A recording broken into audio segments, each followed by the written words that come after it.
Hi, everybody, and hi, Mary Lee. I'm here with Mary Lee Brock, an assistant professor at the Werner Institute at Creighton University with a special interest in mediation and group facilitation.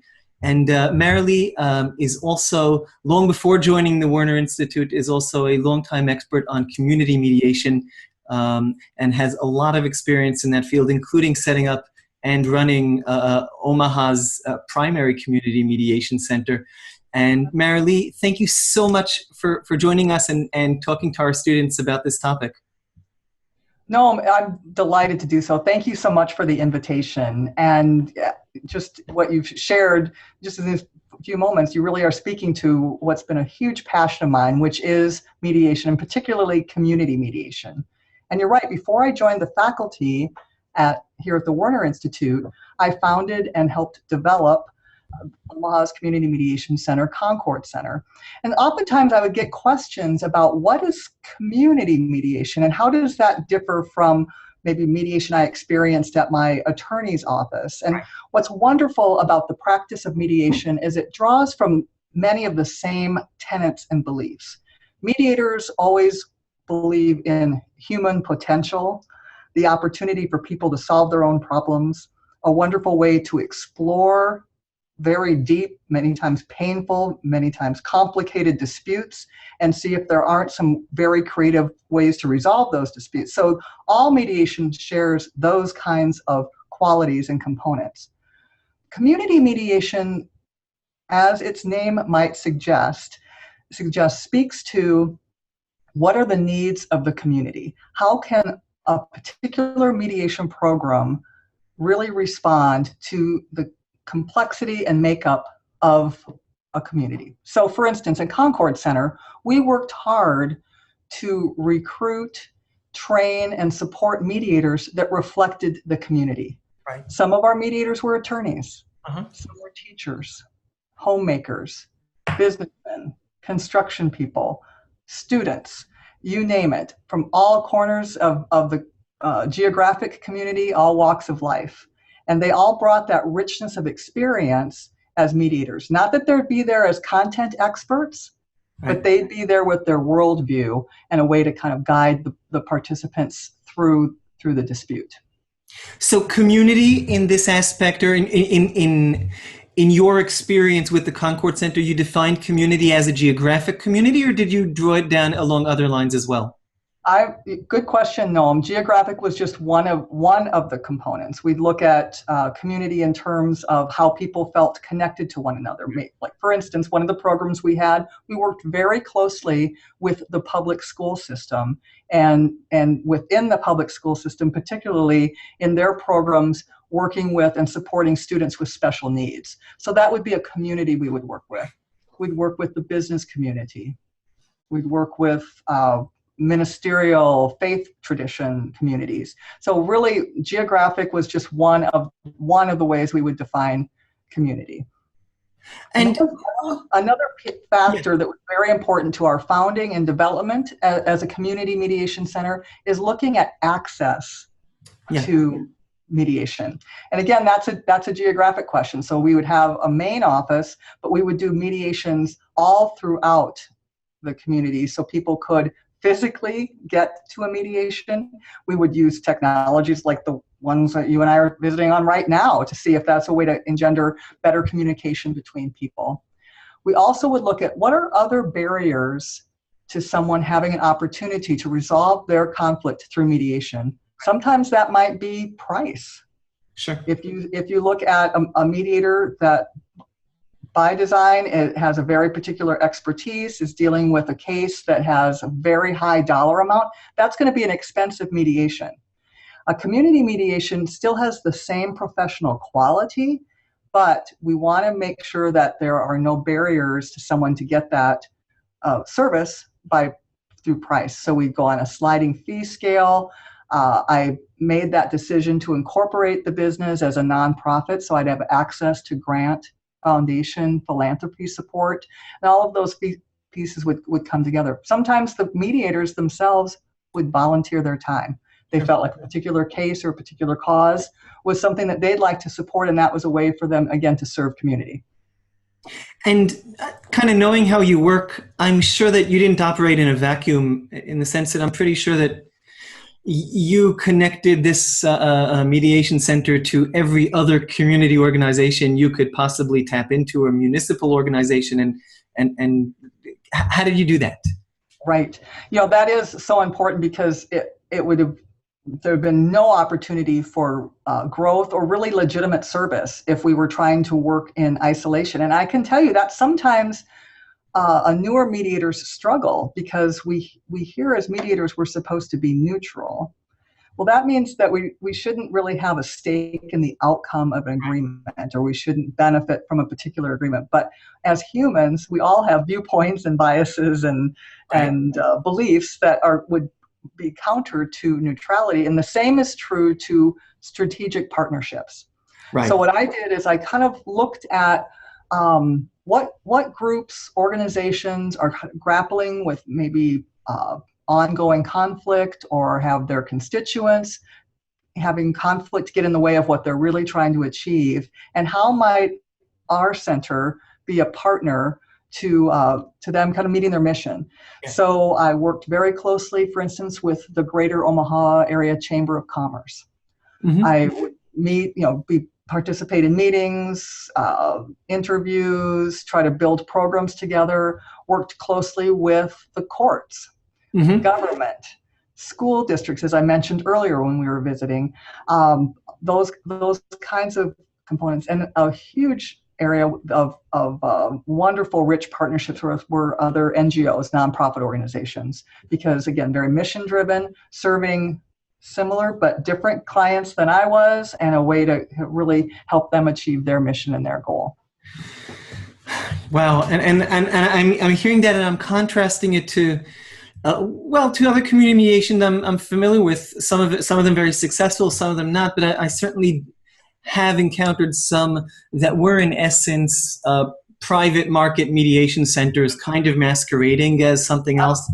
And you probably, I don't know, maybe some of your competitors might be the wrong word, but maybe you've encountered some of those locally.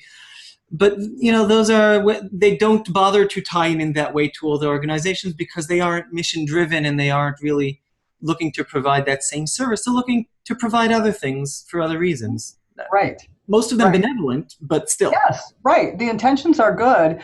And I really consider that to be one of the strengths of being intentional about a community mediation model, is just to realize it's bigger than any one of us, any one person, any one organization. And Concord Center, as an example, had some mission neutrality. We could work with, say, a human services nonprofit and help a family develop a plan to better parent their kids, or work their way out of poverty, or whatever their goals might be. And we weren't going to be the service provider for that. So we didn't have a stake in the outcome, whereas the human services organization didn't have that organizational neutrality. So we would really play to the best of both organizations. So, and that leads me into the next question. Just like you given that example, can you give some other example of cases that you feel are good examples of what a community mediation center does? I will. I'd be happy to, because I think one of the challenges I had as director of that center is there was a misunderstanding of community mediation and of the nonprofit world, thinking that it was limited to only serving the poor, only serving those that had no other options. And that's an important aspect of service.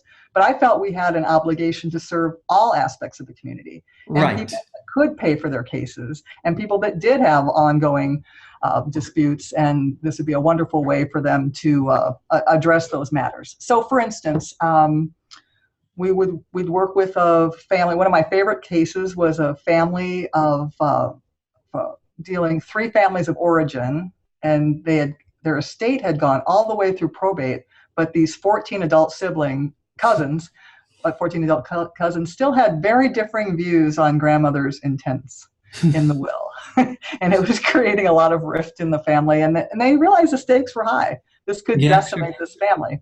So we worked long and hard to find out, have each person have a chance to tell their story, what was important to them, what were their goals. And so it was a very complex case, but yet very suited for a community Sure. mediation. With mentioned earlier, with schools, with special education. A family will have, with a child with special needs, will have a very long relationship with the school district, many times from when the child is an infant through the time the child becomes an adult at age 21, Yeah. a legal adult. So wanting to make sure that another wonderful piece of mediation is when things can, the discussion goes in a healthy, productive way, it can preserve or maybe enhance a relationship. Yeah. So working in special ed cases was very important. Looking at things like how methodology, or what does the schedule for the child look like? What's parental involvement? What's going to make most sense for this child? Sometimes mom and dad didn't agree with each other. One of the parents agreed with the school. So we could come in and help engender a good discussion. We would do work in a work team. Think of all of us spend so much of our good time and energy in our workplace. And when there's conflict that gets in the way of getting the goals met that we want to meet at work, gives us kind of the unpleasant feeling of having to deal in a toxic situation, that can be such a burden to those impacted by that. So we would go in and work with a work group and help them understand what they need from each other to achieve their goals at work. What's kind of a code of conduct, what's getting in the way of that, and having those discussions can resolve the dispute. So that maybe kind of opens up a question about people's understanding of mediation. Some people will wonder if the case has to be limited to a question of money. Mm-hmm. And there are times a dispute is about money, and that question has to be asked and answered. But there's all kinds of other matters that can fuel a conflict, or the conflict can really be about, that mediation is so well suited to working at, like the code of conduct I just mentioned for coworkers. So they're all kind of coming to work with the same shared, developed sense of expectations of one another and an understanding of how they're to behave in the workplace. So one thing that I'm hearing is that community mediation really does cross all sorts of, or perhaps all, contextual lines, and it's a context of its own, or perhaps it's a perspective through which you approach certain cases. How do I deal with this? And if I am not just a typical professional neutral third party, but I'm a professional third party who is also a member of the community and aware that this is being given or sold to some extent as a community-oriented service, and in recognition of the fact that you, the participants, are community members who need this service, and then doing organizational mediation and doing family mediation and doing any other type of mediation. But there's this different filter, on the lens, or however you want to put it. Right. I agree, and it goes to your point earlier about connectedness.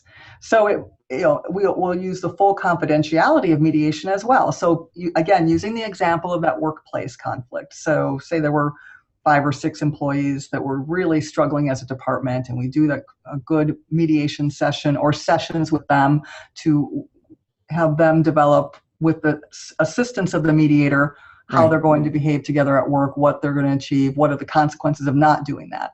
Okay, that happened in isolation, in privacy. Right. But yet that impacts other departments in that company. It impacts people's level of stress when they go home at night. So there's really a wonderful ripple effect that carries out to the full community. If there's one thing you would like to say to people who would be interested in perhaps reaching out and learning whether there might be something like this going on in their area, how should they, where should they look? Oh, that's a great question. There's a couple of ways to look. Certainly in each community, you could do a search for community mediation session or centers. You might check with a small claims court Uh-huh. project in the States. A lot of times, small claims court mediation projects are not managed by the courts, but they're managed by a community mediation center. So that might be a source of information. Many state judicial offices have an office of dispute resolution or conflict resolution that could be a resource. Right. Many states have a mediator association, so that could be a wonderful way to plug in. And there's a national association that wants to support the movement of community mediation. The acronym is NAFCM, National Association for Community Mediation, a wonderful source. And that organization's existence is to support the continuation, but the development of mediation. And that was one of the favorite parts of my role, is I saw so many people reach out to Concord Center for Services, and other people reach out because they wanted to be part of this movement. They wanted to learn to be a mediator. And that can happen with a 30, 40-hour training and some meaningful mentorship. Yeah. And back to a theme that's developed in our conversation today is we don't want to ever be in isolation. So that's what's wonderful about practicing in a community context. Many community centers use a model of co-mediation, where you and another mediator are paired together. Sometimes that's for gender balance, sometimes it's for professional experience, sometimes it's mentoring. So it's a great way to learn and grow and develop. And that's a true mediator sees it as a chance to practice his or her artistry and continually learn.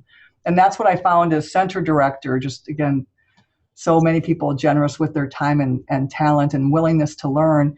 And a good mediator was always the person who was focused on the clients and what the client needs were, and then their own needs and growth as a mediator would come secondary. And that can just be a really powerful approach to bring to the table. Well, I've often said that the best thing about this field are the people in it. I agree. And they are not only wonderful people, they are also very generous with their time, as you just demonstrated, Marilee. Thank you so much for this. Oh, my pleasure. What a treat. And I urge all of your students to consider how wonderful mediation is and see what they can learn more about it. Thank you so much, Marilee. Thanks. Okay. Thanks, Noam.